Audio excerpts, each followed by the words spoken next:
As foretold in the prophecy of my last video, here is part 2 to my comprehensive guide to Vecna. I feel like we should begin part 2 by mentioning something that I forgot to mention in part 1. In part 1, I compared Vecna to the 1980s childhood haunting villain known as Freddy Krueger. And thankfully, everyone in the comments was so polite enough to repeatedly remind me of something that I forgot to put in the video. The actor Robert Englund, who plays Freddy Krueger in A Nightmare on Elm Street 1, 2, 3, 4, 5, and The Final Nightmare, just kidding, cause new Nightmare and he's fighting Jason now, so that's a thing. Also played Victor Creel, aka the father of Henry Creel, who is suspected to be Vecna. So Vecna, who's inspired by Freddy Krueger, has a father who's played by Freddy Krueger. Rad. In the first episode of Stranger Things 4, we follow this D&D game with Eddie, Mike, not Lucas, Erica, and Dustin. During the game, Eddie unveils Vecna, the same way that Mike revealed the Demogorgon back in Season 1. So I'm just gonna go ahead and assume that if we want to know more about this Vecna, and where they're taking his character, we gots to look at the history of the Dungeons & Dragons Vecna. You know, the Vecna he's partially inspired by. The Dungeons & Dragons Vecna, as well as the relics called the Hand and the Eye of Vecna, were first introduced in Eldritch Wizardry, also known as the third supplement of the OG Dungeons & Dragons, originally released in 1976. Don't worry, it's gonna get interesting, I swear. Because there's like 5 editions to Dungeons & Dragons, I'm gonna try my best to only reference the earlier editions that they'd be using in the 80s, during the time that Stranger Things takes place in. Starting with the Dungeon Master's Guide from 1979. Yeah, we're going way back. An interesting fact about this book right here is that the cover art perfectly matches the demon on the Hellfire Club shirts. See, I was being a truther when I told you that this channel points out some pretty cool things. In the treasure, artifacts, and relics section of the Dungeon Master's Guide 1979, the Eye of Vecna is said to glow in the same manner as that of a feral creature. It appears to be an agate until it's placed in the empty eye socket of a living character. Once pressed in, it instantly and irrevocably grafts itself to the head, and it cannot be removed or harmed without slaying the character, which really doesn't sound like a good time, but this definitely explains why Vecna takes out the eyeballs of his victims. In Dungeons & Dragons, the eyeball feeds on the living the same way that Vecna uses every victim to grow stronger, as he keeps their bodies in the upside down. So the eyeball removal is just emblematic of the fact that Vecna's victims are still with him. They're not gone, 11. They're still with me. Here. In D&D, the eye also bestows infravision, ultravision, and other true-seeing abilities to its host, explaining why Vecna in Stranger Things has this all-seeing eye that can utilize the Upside Down to observe people in our world as well as access their minds. Bringing us to the Hand. Oh my tacos.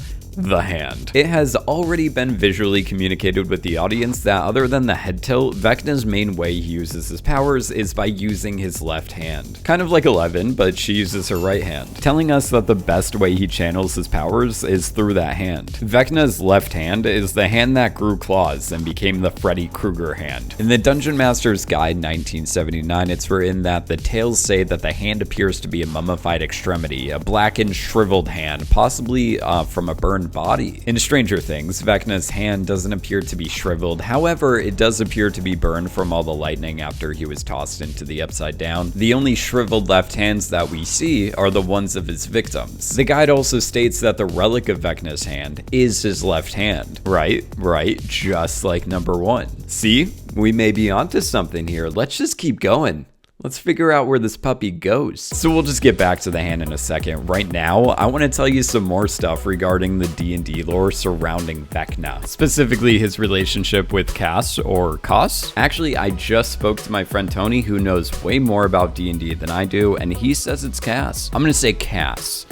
And then if it's wrong, I'm gonna blame Tony. When Vecna grew in power, he appointed his most evil and ruthless lieutenant to serve as his bodyguard and right-hand guy, aka Cass. And then Vecna found Cass a weapon of potency, a long thin flatchet of dull gray metal, a sword of unsurpassed hardness with a sharp point, keen edges, and magical properties. So for a long time, Cass faithfully served Vecna and grew his own powers. And then the sword is like, hey, you should get Vecna. So Cass eventually killed Vecna and took over his place. And it's said that the world was a brighter place after that. When first hearing about this story, I couldn't help but think of how Vecna could be viewed as D&D Vecna, and 11 could be viewed as Cass. The Cass and Vecna story is about evil versus evil, but good ultimately winning in the end. In Stranger Things, we see Vecna, who is always evil, versus the supposed evil 11, who ends up being good. Vecna taught 11 how to use her powers to their full potential, similar to how D&D Vecna gave Cass a big old powerful magical sword. Vecna gave 11 the opportunity to join him, the same way that D&D Vecna offered Cass the opportunity to join his cause. 11 ends up becoming stronger than Vecna and ultimately defeats him, like how Cass ended up surpassing and then destroying D&D Vecna. What I'm trying to say is that the two stories have similarities. That was the first time Vecna was defeated, so how are they going to defeat Vecna again? Well, that's a good question, me. Especially knowing that Vecna becomes more powerful with each and every kill, and he's already killed Fred, Patrick, and Chrissy since the Hawkins Lab massacre. So that's like 3 people since the last time 11 defeated him. Currently, I think 11, after regaining her powers, could easily take him. I also noticed how Vecna was only targeting teenagers like Freddy Krueger. This guy, remember him? He haunted my childhood. Vecna mentions that before he went into a coma, he didn't understand the limits of his own powers. And I'm pretty sure 11 severely weakened him when she banished him to the Upside Down. Vecna probably spent the past 3 seasons recovering and gaining his powers back, going through a similar journey as 11 does in season 4. This would explain why we haven't seen Vecna since 11 last sent him flying through a hole in the wall. Vecna could be targeting teenagers for 2 reasons. The first one being that teens are easier to haunt, so he's preying on the weaker people first, or he's just working his way to find 11, as he's built up so much animosity by this point. Or it could easily be both of these reasons. In the Dungeon Master's Guide 2nd edition, it's mentioned that over time, Vecna's hand will corrupt the user, to the point where the only way to remove the hand from the user is to chop it off. So my prediction for Stranger Things 4 Volume 2 is that they're going to chop off Vecna's left hand at some point. If I'm wrong, which I won't be,